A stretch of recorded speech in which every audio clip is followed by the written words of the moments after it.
Komara. Udah hampir 13 tahun. Kalau sampah tiap hari dibuang sampai 3 armada.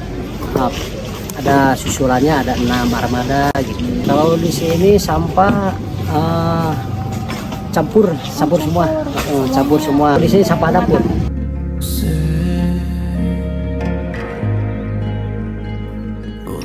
Tahukah kalian bahwa ada lebih dari 44,52% sampah di Kota Bandung adalah sisa makanan?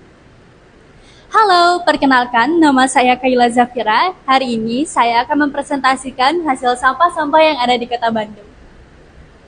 Ada lebih dari 44,52% sampah di Kota Bandung adalah sisa makanan.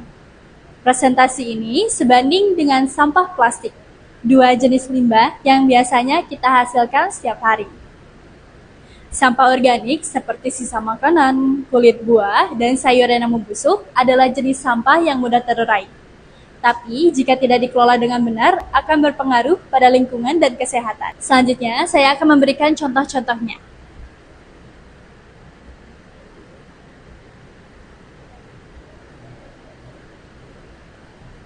Ya, seperti yang ada di layar, mengotori lingkungan.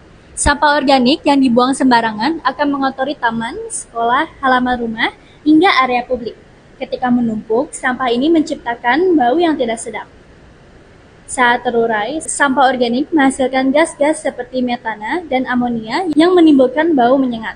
Apalagi saat hujan, aroma busuk ini bisa menyebar kemana-mana, menjadi sarang bakteri dan penyakit. Sampah organik yang dibiarkan membusuk dapat menjadi tempat perkembangan biakan bakteri. Lalu, bagaimana pengolahannya? Apakah semua wilayah di Kota Bandung mengalami hal yang sama? Beberapa waktu yang lalu, kami berkesempatan mengunjungi RW 11 kelurahan kami. Kunjungan itu membuka mata saya bahwa masih ada warga yang peduli, tidak hanya soal lingkungan, tapi juga ketahanan pangan. Perkenalkan, nama saya Kayla Zafira. Saya siswa SMKN 10 Bandung. Dengan Opi Sofyatul Inayah. Sudah kita mulai itu dari akhir tahun 2023. Tapi untuk pengolahan sampah dengan menggunakan metode Maggot ini diresmikan bulan Februari tahun 2024. Jadi awalnya itu dari keprihatinan kami ya, ibu-ibu waktu itu. Jadi waktu itu saya juga belum menjadi ketua RW saat itu. Saya dan beberapa ibu-ibu memiliki rasa prihatin karena waktu itu situasi di lingkungan kami ini sedang dalam darurat sampah. Jadi TPA Sarimukti terbakar sehingga kita tidak bisa membuang sampah sampai berbulan-bulan. Sehingga tempat ini menjadi tempat pembuangan sampah segala macam dari seluruh warga dan tidak ada solusi untuk penyelesaian sampah tersebut, sehingga kami berpikir bagaimana ya caranya supaya lingkungan kami ini menjadi lebih bersih, karena dengan tumpuknya sampah itu kan menimbulkan penyakit, kemudian bau, lalat, dan sebagainya. RW 11 membudayakan Maggot untuk membantu mengurangi sampah organik.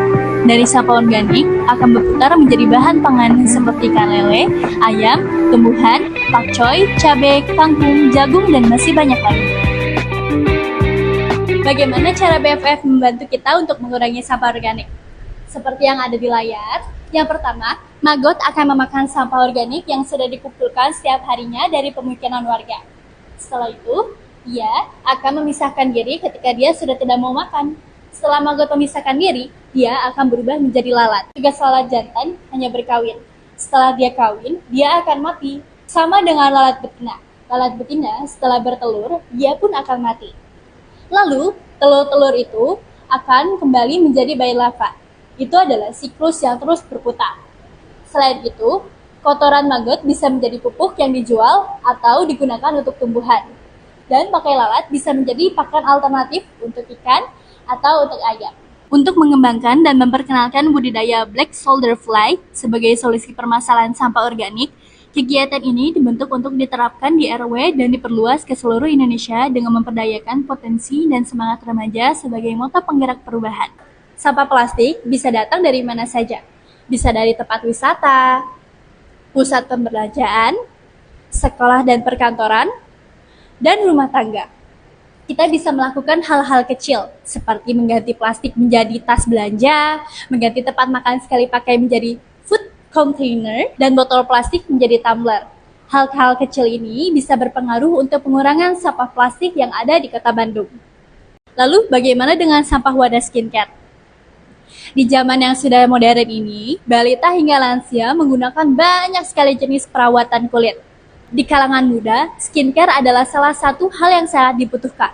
Itu menjadi salah satu permasalahan para penumpukan sampah plastik. Disinilah inovasi remaja berperan. Kami mengusulkan pemanfaatan sampah skincare menjadi produk kreatif. Tidak hanya mengurangi limbah, kegiatan ini juga melatih keterampilan, mengembangkan ide kreatif, dan bahkan bisa menjadi peluang usaha.